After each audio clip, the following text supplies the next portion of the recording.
मैं आप सबसे भी कहने के लिए आया हूं कि जो दृश्य 1947 में हुआ था वही दृश्य तो आज बांग्लादेश के अंदर हम सबको देखने को मिल रहा है। 1.5 करोड़ हिंदू किस तरीके से बांग्लादेश के अंदर आज चिल्ला चिल्ला करके अपने आप को, अपनी अस्मिता को बचाने के लिए गुहार लगा रहे हैं और दुनिया के मुंह सिले हुए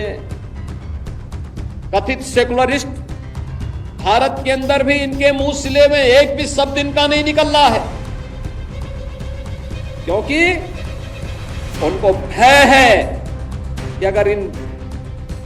निरीह कमजोर लोगों के पक्ष में इन्होंने आवाज निकाली तो इनका वोट बैंक खिसक जाएगा। वोट बैंक की चिंता है,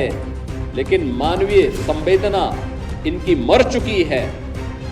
मानवता के रक्षा के लिए इनके मुंह से एक भी शब्द नहीं निकलने वाला है, नहीं निकलेगा, क्योंकि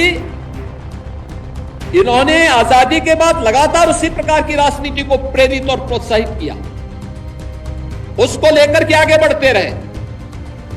ये लगातार बांटो राज करो की उस राजनीति के तहत ये लोग देश के अंदर कार्य करते रहे। अंग्रेजों से सत्ता इन्होंने उस समय प्राप्त की। ये वास्तव में भारत की सत्ता का नेतृत्व नहीं कर रहे थे, बल्कि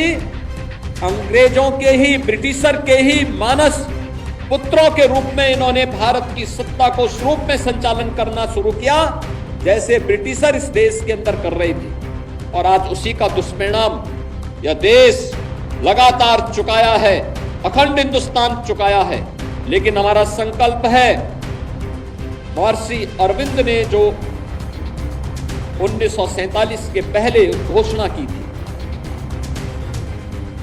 आजादी की त्रास, देश की विभाजन की त्रासदी आजादी के मिलने के बाद अक्सर उन्होंने इस बारे में अपनी चिंता व्यक्त भी की और उन्होंने इस बात को कहा था कि आध्यात्मिक जगत में पाकिस्तान कोई वास्तविकता नहीं है, या तो उसका भारत में विलय होगा या पाकिस्तान इतिहास से समाप्त होगा, हमेशा के लिए समाप्त।